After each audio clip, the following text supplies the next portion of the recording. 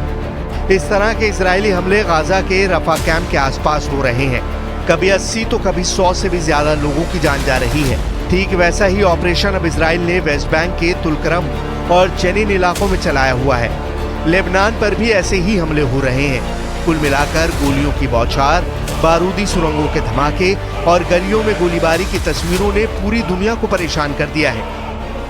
इस युद्ध को रोकने के लिए अमेरिका सबसे ज्यादा एक्टिव नजर आ रहा है, लेकिन अमेरिका और इजराइल के रिश्तों को लेकर सबसे चौंकाने वाली बात देखिए।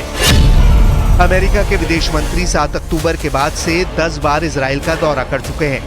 कभी इजराइल का समर्थन तो कभी सीजफायर का प्रेशर, लेकिन गजा और लेबनान के ऑपरेशन बता रहे हैं कि नेतन्याहू भी नहीं चाहते कि सीजफायर हो। क्या ये वाकई सच है?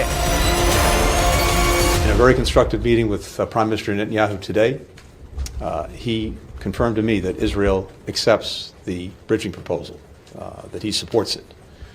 It's now incumbent on Hamas to do the same.